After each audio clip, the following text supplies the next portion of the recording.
Going on, true believers? So, I'm about to start my MCU reviews. Basically, I want to review every movie in the MCU leading to Infinity War. I don't know if I'll get there in time before Infinity War, but I'm going to try my hardest. I already reviewed Iron Man and the Hulk, or wrote my reviews, so I'm going to do my Iron Man review right now, and then I'll do my Hulk one probably later tomorrow or something. But probably expect like two movie reviews a week, one at most, or two at most, one at minimum. I'll try and get one out a week up until Infinity War. I believe we're like 2-3 months out from Infinity War right now, but yeah. Anyways, Iron Man, back in 2008, directed by Jon Favreau, who also plays Happy Hogan in the MCU, and I love Jon Favreau. I didn't even know when I was younger that he directed the movie and was in it until now that I actually care about this stuff. I'm realizing this, but yeah, he directed it, stars Happy Hogan, and I love his directing. I love him as Happy Hogan, so nothing wrong there. This movie is starring Robert Downey Jr. as Iron Man and Tony Stark, Terrence Howard as War Machine James Rhodes, and the chemistry between them two characters is awesome. They actually feel like they're good friends, you know what I mean? And that just makes the movie so much more believable, and you like it more, I find. Jeff Bridges plays Ironmonger, even though he doesn't go by it. Also, Obadiah Stane. Did I say that right? Obadiah, yeah. And then Gwyneth Paltrow plays Pepper Potts, which, I mean, I didn't really care for that role. She did a good job. I just don't care for the character. Maybe that's because I seen where she goes in the overall story arc. But anyways, Paul Bettany as Jarvis is in this, and I believe this is his first. Yeah, this is anyone's first appearance in the MCU.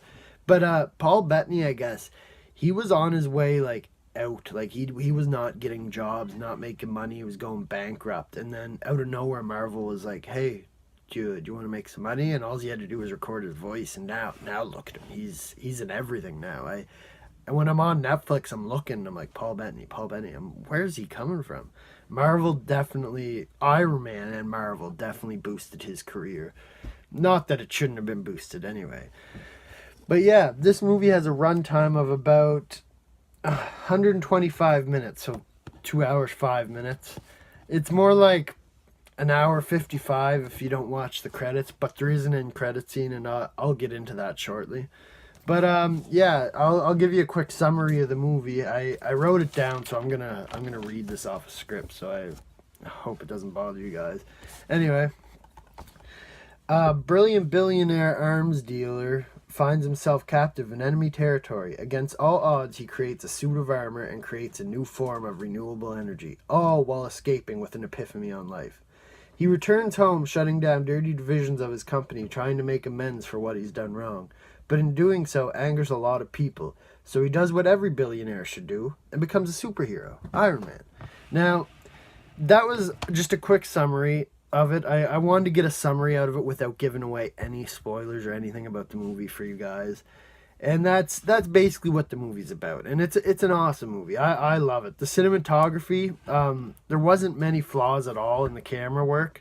A few hiccups in the CGI, but I mean, the film was made in 2008, and this is the first of the MCU, so you gotta kind of take that with a grain of salt. The soundtrack, phenomenal, but I'm an AC/DC man, so I had no issues with the soundtrack whatsoever. There's a lot of AC/DC in this, by the way. I generally found all the acting on point.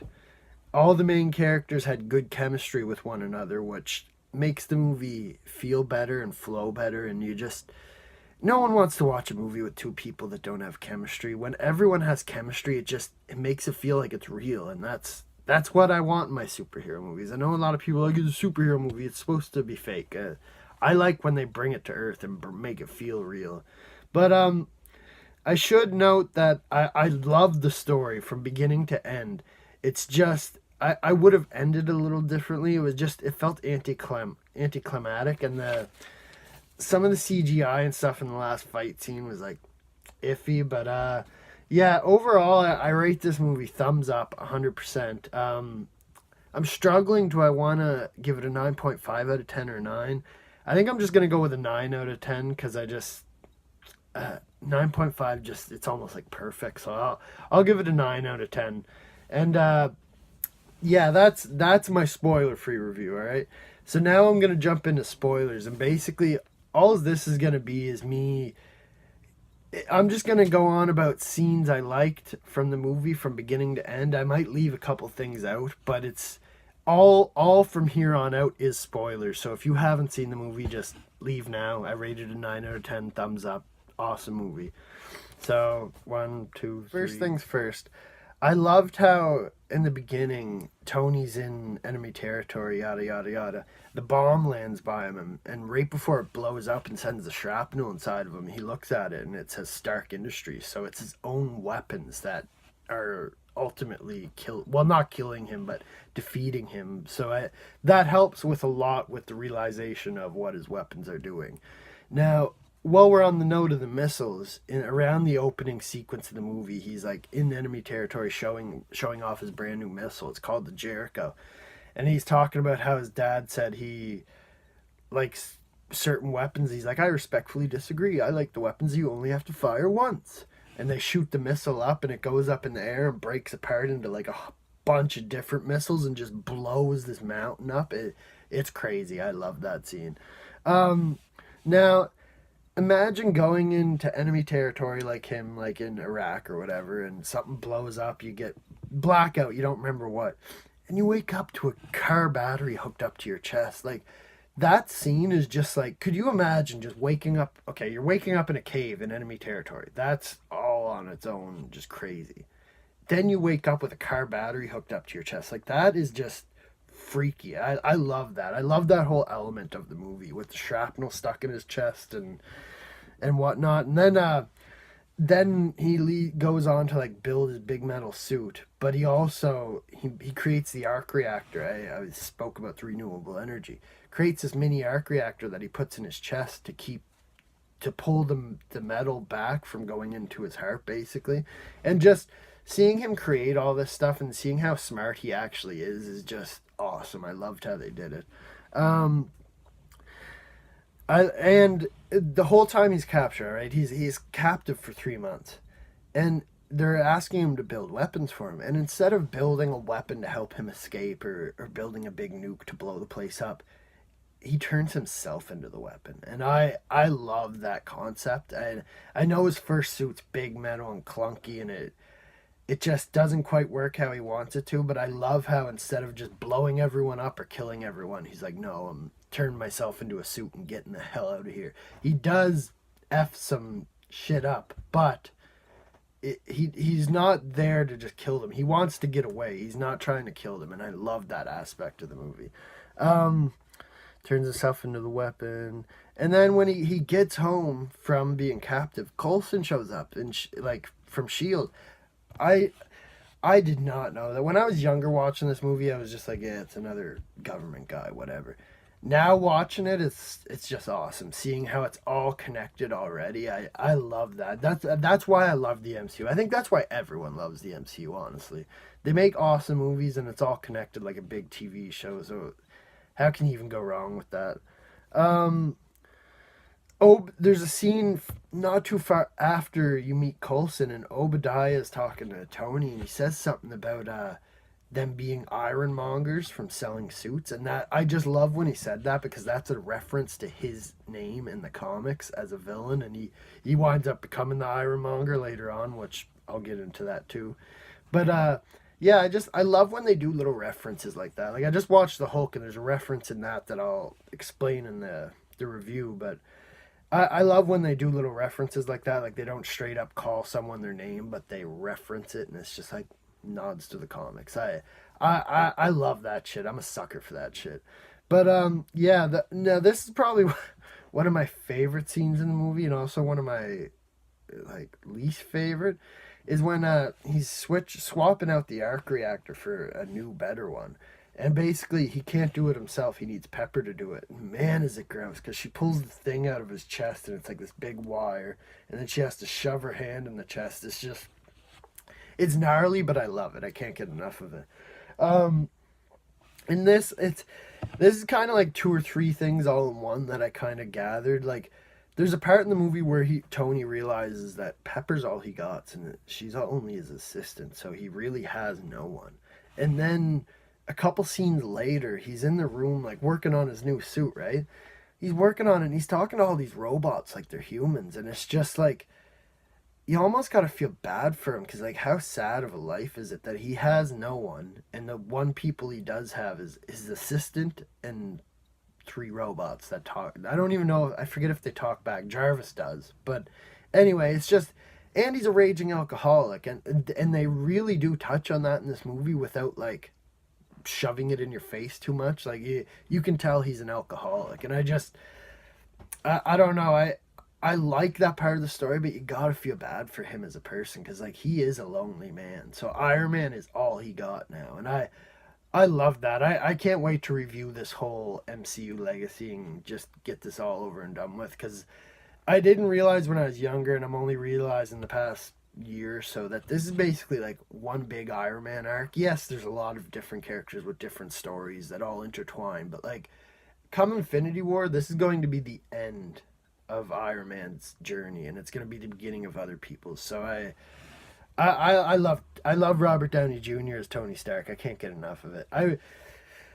I do like Terrence Howard as War Machine, James Rhodes. I don't mind the new guy they got playing him, but I honestly prefer Terrence, and I think it's kind of stupid why he's not War Machine, because he wanted more money and they didn't give it to him, so they rehired him. I mean, that's awesome on Marvel, because don't give in to people trying to screw you over, but I wish he had stayed, but we can't really do nothing about that. But anyway, another sequence I like. Now, these are a couple different sequences. Just about every scene where he is testing parts in his suit, I love. Like when he's shooting the gauntlet at the glass, or when he's testing the boots and he goes flying at the wall. I love it all.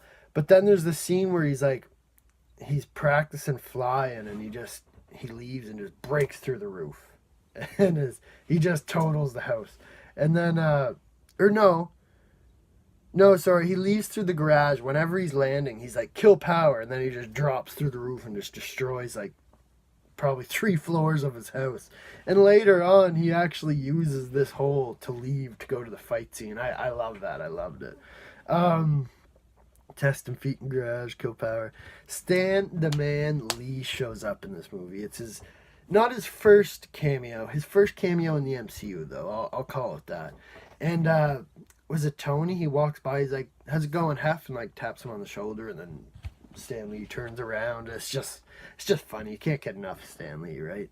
But yeah, I love the whole sequence with the red and yellow suit. Whenever he finally gets his Iron Man suit and he paints it red and yellow, and he goes to Afghanistan or wherever it was. I forget where exactly he was, but I'm just gonna say Afghanistan for now. He goes to where he was and just destroys a bunch of shit. And then when he's leaving, the U.S. Army was like, that wasn't us, send in jets. So they send in jets after Iron Man, and basically Iron Man's trying to get away. He's calling Rhodes, explaining like, it's me. And he's like holding on the back of a jet at one point, and then he falls off and takes another jet out, and he pays them back for it. But it's just, that whole sequence I love, because you never seen that in a superhero movie before, right? Now, at about... Oh yeah, and then before I end, when he goes back home and he's unsuiting and the machines are trying to take his suit off, and he's like, I designed this to come off, you know? I love it. But an hour, 25 minutes into the movie is when we finally get to see Obadiah Stane's true colors. He like comes in, kills all the terrorists, and takes the suit so he can make his own suit, basically. He winds up going and taking Tony's thing out of his chest, and that's brutal too. I mean, I don't really know what that would feel like, but like you feel his pain. But then it leads into the final fight scene, which I have? Yeah, I have a little more here. Okay, cool. So it leads into the final fight scene, and I just mentioned how Iron Man just pieces out through the hole in his roof. But when he does that, War Machine looks at the other just silver suit, and he's like, next time, baby. I love that, too. But in the final fight, I found Obadiah's voice sounded off. Something just felt wrong with his voice. I felt it could have played out a little differently. I did like how they flew up to space. He's like, did you solve your cooling problem? He's like, what? And the arc reactor blowing up and sending the light into the sky, awesome. The I am Iron Man at the end of the movie, it was not expecting that. I am Iron Man. Like, that's not what you say to the press, buddy. But then we get our first post-credit scene. Nick Fury trying to get together the Avengers. I'm sorry I'm going quick. I got to get this over and done with. I love the first post-credit scene we got in the MCU. 9 out of 10 I rate this. The next one's The Incredible Hulk. I love this movie. Yeah, I can't wait to get more of these done. Have a good day, guys. Let me know what you guys thought of her, too.